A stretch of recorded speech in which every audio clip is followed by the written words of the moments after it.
Next हमारे पास जो definition आती है वो रिलेटिव ट्रू एरर की है। तो रिलेटिव ट्रू एरर की जो डेफिनेशन है वो हम डिफाइन करते हैं। तो relative true error is denoted by epsilon of T and is defined as the ratio between the true error and the true value. देखें ट्रू एरर क्या है, जो हमने अप्रोक्सीमेट वैल्यू फाइंड आउट की है वो, और एक्चुअल जो ट्रू वैल्यू है उस दोनों का डिफरेंस, उन दोनों का डिफरेंस लेने के बाद हम क्या कर लेंगे, ट्रू वैल्यू ले लेंगे। तो ये जो रिलेटिव एरर है ये ज़्यादा एक्यूरेट हमें बताएगा कि आपके पास डिफरेंट फंक्शन की जो एरर है वो कितने हैं। और रिलेटिव एरर वैसे भी हम परसेंटेज की फॉर्म में लिखते हैं। इससे रिलेटेड हम एक एग्जांपल कर लेते हैं।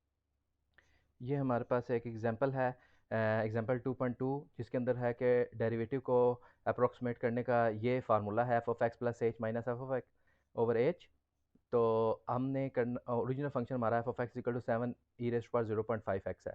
तो सबसे पहले हम यहाँ पे इसके सोल्यूशन में करेंगे क्या, कि सबसे पहले हम जो है इसकी जो ट्रू वैल्यू है वो फाइंड आउट करते हैं। ट्रू वैल्यू के लिए हमें क्या करना पड़ेगा, F prime of x find करना पड़ेगा, विच इज़ इक्वल टू, अगर हमारे पास फंक्शन 7 ये है तो ये आएगा 7/2 e⁻0.5x। अब इसमें ट्रू वैल्यू हमारे पास होगी F prime at 2, which is equal to 7/2 e⁻0.5 into 2। तो फाइनली हमारे पास जो एफ प्राइम एट 2 है, इसको अगर हम कैलकुलेटर की मदद से देखें, या इसे सिंप्लीफाई मैं पहले कर लेता हूँ, 7/2 ई रेस्ट पावर, देखा 0.5 1/2 होता है, तो 2 से कैंसिल होके ई रेस्ट पावर 1 रह जाएगा। तो इसी को कैलकुलेटर हम फाइंड आउट करते हैं कैलकुलेटर की मदद से, तो वो आएगा 7/2। जो भी आंसर आ गया इसको हमने मल्टीप्लाई करना है किसके साथ। अब देखें सिर्फ ई चाहिए मुझे, तो मैं अल्फ़ा के साथ ये 10 रेज़ पावर एक्स वाला बटन है, इसको क्लिक करूँगा तो ये ई रेज़ पावर 1 की वैल्यू मुझे देगा। तो 9.51, 9.51। तो ये हमारे पास ट्रू वैल्यू आ गई 9.51। इसी तरीके से अब मैं अप्रॉक्सीमेट वैल्यू फाइंड आउट करता हूँ, ठीक है, या अप्रॉक्सीमेट वैल्यू मेरे पास आएगी F of 2 plus 0.3 minus F of 2 divided by 0.3। तो इसका आंसर हम कैलकुलेटर से लेते हैं। कैलकुलेटर में पुराना फंक्शन जो है वो डिफाइन है, ये देखें, यानी रिप्लाई के जो अपवर्ड बटन है ना, डाउनवर्ड जाएंगे तो नेक्स्ट वैल्यूज़ आएंगी, आप अपवर्ड जाएंगे तो पुराना ये वैल्यू हमारे पास फंक्शन में डिफाइंड है। तो यहाँ पे एक ही जगह पे आप हम मैंने क्या पुट करना है इस वैल्यू लेने के लिए, 2 प्लस 0.3 का 2.3। तो मैं कैल प्रेस करके 2.3 लेता हूँ, तो मेरे पास आता है 22.10। ये मैं यहाँ पे लिख लिया। अब इसके बाद दोबारा मैं कैल प्रेस करूँगा और इसमें 2 सब्स्टिट्यूट करूँगा। तो 2 सब्स्टिट्यूट करने से मेरे पास आ गया 19.02, 19.02 डिवाइडेड बाय 0.3। तो इन दोनों का डिफरेंस लेके फाइनल जो आंसर मेरे पास आता है वो क्या आता है, 22.10 माइनस 19.02। जो भी आंसर आया इसको हम डिवाइड करेंगे किसके साथ, 0.3 के साथ। तो ये मेरे पास आ गया 10.26, 10.26। 10.26 लिखने के बाद अब हमारे पास जो ट्रू एरर है वो क्या आ गया, ट्रू एरर हमारे पास आ गया, ट्रू वैल्यू हमारे पास थी 9.51 माइनस 10.26। कैलकुलेटर की मदद से हम 9.51 माइनस 10.26 लिया हमने, तो हमारे पास आंसर आ गया -0.75, -0.75। ये हमारे पास ट्रू एरर है। तो हमने क्या बोला हुआ है कि हमारे पास जो रिलेटिव एरर है, रिलेटिव एरर किसके बराबर होगा? True error divided by true value. तो -0.75 को डिवाइड कर देंगे ट्रू वैल्यू, ट्रू वैल्यू क्या थी? 9.51। तो अब हमारे पास ये वैल्यू क्या, डिवाइड कर देंगे 9.51 से, तो आंसर आ चुका है हमारे पास ज़ीरो पॉइंट -0.0788, -0.788, -0.788। अब इसकी एब्सोल्यूट वैल्यू लेके या इसको मल्टीप्लाई 10 कर लेंगे, 100 कर लेंगे, तो बल्कि -0.0788 आता है। इसको 100 से मल्टीप्लाई करेंगे तो हमारे पास जो परसेंटेज एरर है वो 7% आ जाएगा। तो ये जो 7% है ये हमारे पास रिलेटिव एरर है। उम्मीद है इस क्वेश्चन की आपको समझ आ गई। अब नेक्स्ट जो हमारे पास है, व्हाट इज़ अप्रोक्सीमेट एरर। अब क्वेश्चन ये पैदा होता है कि अप्रोक्सीमेट एरर की ज़रूरत क्यों पेश आई। देखें, अब हमने पिछले दो एग्जांपल्स के अंदर हमने फाइंड आउट क्या किया है कि बेशक वो ट्रू एरर फाइंड किया है या हमने रिलेटिव एरर फाइंड किया है, उन दोनों में हमें ट्रू वैल्यू की ज़रूरत थी। ठीक है, तो ये पॉसिबल तो है कि कुछ सिंपल प्रॉब्लम के लिए हम ट्रू वैल्यू फाइंड आउट कर लें, और फिर जब वो कुछ सिंपल प्रॉब्लम के लिए वो ट्रू वैल्यूज़ फाइंड हो जाएं तो फिर हम इन जनरल हर एक प्रॉब्लम पे अप्लाई कर लें। लेकिन इन प्रैक्टिस हमारे लिए जो रियल लाइफ के अंदर हर एक फंक्शन की ट्रू वैल्यू कैलकुलेट करना पॉसिबल नहीं होता। अगर ट्रू वैल्यू ही हमें फाइंड आउट करनी है तो फिर हम अप्रोक्सीमेट वैल्यूज फाइंड करने की तरफ क्यों जा रहे हैं? बात है ना कि अगर हमें ट्रू वैल्यू है और ट्रू वैल्यू ही हमें रिक्वायर्ड है, हम तो अप्रोक्सीमेट वैल्यू फाइंड तब करते हैं ना कि हमें ट्रू वैल्यू नहीं पता होती।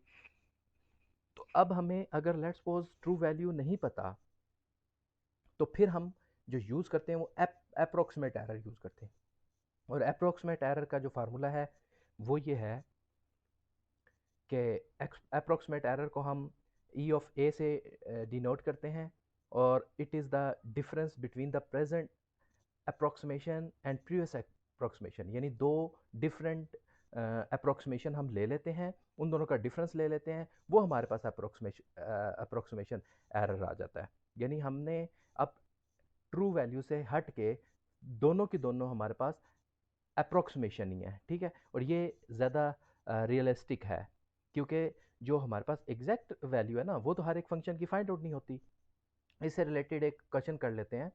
ये हमारे पास एक एग्जांपल है, क्वेश्चन एग्जांपल 2.3। इसके अंदर हमारे पास क्वेश्चन क्या पूछा गया है कि अगर हम h इज इक्वल टू 0.3 लेके इसका जो अप्रोक्सीमेट एरर है वो फाइंड करें। अप्रोक्सीमेट एरर तो ऑब्वियसली इसी फार्मूले से होगा ना, आप एग्जैक्ट वैल्यू को फाइंड, यानी आपने अप्रोक्सीमेट वैल्यू फाइंड करनी, यानी ए पार्ट का आंसर हम पहले फाइंड आउट करते हैं। तो वो क्या होगा? एफ प्राइम एट 2 किसके इक्वल होगा? F of 2 plus 0.3 minus F of 2 divided by 0.3। और बी पार्ट के अंदर हमने एज की वैल्यू 0.15 से लेनी है। एफ प्राइम ऑफ 2 ही है, लेकिन एज की वैल्यू हमने डिफरेंस ली, तो 2 plus 0.15 15 minus F of 2 divided by 0 point H है तो 0.15। ठीक है, अब इसकी वैल्यू हम कैलकुलेटर से ले लेते हैं कि अगर लेट्स सपोज हमारे पास कैलकुलेटर के अंदर मैं कंसीडर ये करता हूँ कि एफ ऑफ एफ फंक्शन हमारे पास क्या है? 7 और shift E raise to power 0.5 alpha A. ठीक है,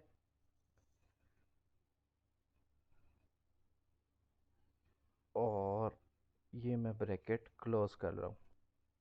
तो कैल प्रेस करने के बाद हमारे पास जो वैल्यू आएगी 2.3, 2.3 के करस्पॉन्डिंग वैल्यू आती है 22.10। ये आगे 22.10 माइनस, तो ये मैंने कैलकुलेटर से फाइंड आउट कर लिया। एफ प्राइम ऑफ 2 की जो अप्रोक्सीमेट वैल्यू है, that is approximate value when H is equal to 0.3 10.266 आ गया, और जब हमारे पास एच इज इक्वल टू 0.15 होगा तो 9.866।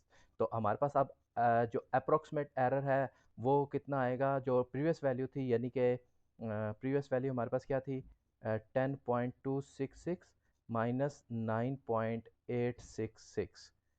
तो ये हमारे पास जो वैल्यू आएगी, हम कैलकुलेटर की मदद से अगर इसको देखते हैं तो ये आएगा 10.266 माइनस 9.866। तो हमारे पास जो वैल्यू आई है 0.4, ये हमारे पास अप्रोक्सीमेट एरर है, यानी ये सी पार्ट का आंसर। लेकिन क्वेश्चन यहाँ पे फिर वही है कि जो इसका जो मैग्नीट्यूड है ना, जो अप्रोक्सीमेट एरर का है, वो डिफरेंट क्वेश्चंस के लिए अगर आप सेम एज की वैल्यू डिफरेंट एज वैल्यू रखेंगे तो वो ये नहीं बता सकता कि आपका एरर कितना ट्रू है और कितना बैड है या कितना हमने इसे कंसिडर करना है। तो इसके लिए दोबारा हमें एक नया चीज़ लेनी पड़ेगी जिसे हम बोलते हैं relative approximate error. Relative approximate error का फार्मूला वही है कि आपके पास जो अप्रोक्सीमेट एरर है वो डिवाइड कर देंगे अभी करंट वैल्यू की, यानी कि आपने अभी जो पिछली एग्जांपल के अंदर जो 0.4 फाइंड आउट किया ना, 0.4 आपके पास क्या चीज़ है, 0.4 आपके पास है अप्रोक्सीमेट एरर। इस अप्रोक्सीमेट एरर को आप प्रीवियस वैल्यू, यानी इससे पिछले वाली जो हमने वैल्यू फाइंड आउट की थी उससे डिवाइड कर देंगे, यानी 0.4 को डिवाइड करेंगे किसके साथ,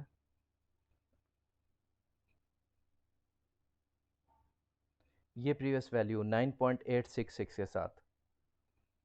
तो इसको जब 0.4 को 9.866 से डिवाइड करेंगे तो तब आपके पास जो भी आंसर आएगा यहाँ पे, मतलब कि यहाँ पे मैं ले रहा हूँ 0.4 डिवाइडेड बाई 9.86।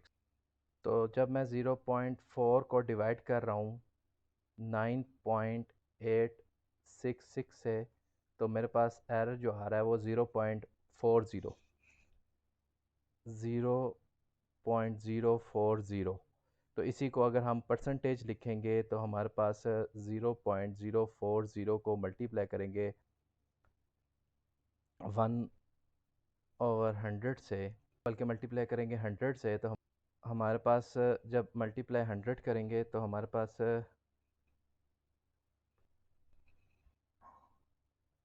4% का एरर आ जाएगा। तो ये जो आपके पास 4% का अप्रोक्सीमेट एरर आया ना, ये सबसे बेस्ट एरर है अभी तक हमने जितने भी एरर्स फाइंड आउट किए हैं।